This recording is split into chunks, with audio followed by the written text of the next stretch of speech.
Milyong-milyong pisong halaga ng tulong at ayuda ang ipinaabot ng gobyerno sa pangunguna ni Pangulong Ferdinand R. Marcos Jr. sa mga residente sa Cavite na apektado ng oil spill. Yan ang ulat ni Alan Francisco. Hulyo nitong taon, nang magkasunod na lumubog sa karagatang sakop ng Bataan ang motorized tanker Terra Nova at MV Merola 1 na dahilan ng oil spill sa mga malalapit na lugar, kabilang na ang Cavite. Agad na nagpatupad ang provincial government ng Cavite ng fishing ban sa karagatang sakop ng lalawigan. Kaya ang mga residente sa Cavite na pahingisda ang pangunahing kinabubuhay, nahirapan. Kaya naman ngayong araw, mismong si Pangulong Ferdinand R. Marcos Jr. ang nagdala ng tulong sa kanila. Higit 360 million pesos na pinansyal na ayuda at standby funds ang ibinigay sa higit 30,000 mangingisda at kanilang pamilya na apektado ng Bataan oil spill sa Cavite. Sa bilang na ito, higit 160 million pesos tulong pinansyal mula sa Office of the President ang iniabot kay Governor John Vic Remulla. 5,000 piso ang ibinahagi sa bawat mangingisda at kanilang pamilya. Bukod pa dyan, may tulong ding 18 million pesos na post-harvest equipment at financial assistance na nagmula naman sa Bureau of Fisheries and Aquatic Resources o BIFAR. Milyon-milyong piso rin ang abot ng DSWD. Ang DOLE, nag-abot din ng 8.29 million pesos na financial assistance sa mga apektadong residente ng bayan ng Tansa at Naik. May tupad livelihood program din ng DOLE, habang ang Health Department patuloy na nagbibigay ng konsultasyon sa Rapid Health Risk Assessment and Water Testing para tiyaking ligtas ito. Ikinatuwa ito ng mga residente, gayon din ng mga lokal na pamahalaan sa probinsya. Maraming salamat po, BBM, sa tulong niyo po. Sinabi niya ni Presidente, pwede ng mga mangisda.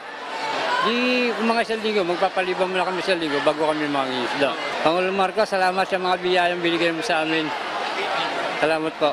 Malaking bagay po yung kasi nararamdaman ng taong bayan talaga yung concern ng ating Pangulo at nararamdaman nila yung talagang gustong maresolba ng ating Pangulo yung problemang ito na nakakapekto sa kabuhayan ng ating mga kababayan.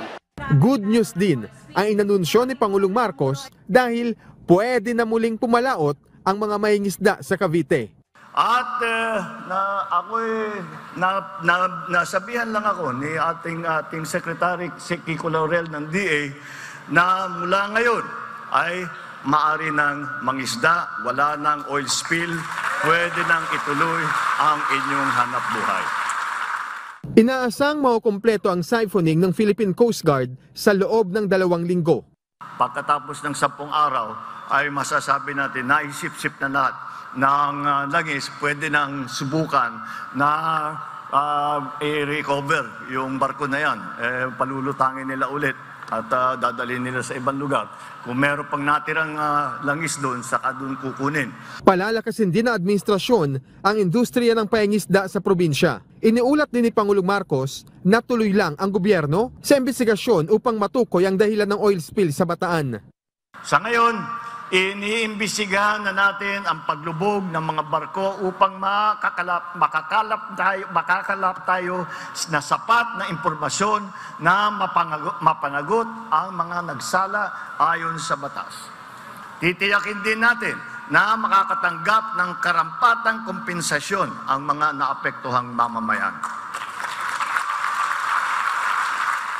Kasabay ng pagbibigay ng tulong, tiniyak ni Pangulong Marcos na tuloy-tuloy lang ang pamahalaan sa pagresolba ng mga problema na kinaharap ng bansa. Mula rito sa General Trias, Cavite, Alan Francisco, para sa Pabansang TV, sa Bagong Pilipinas.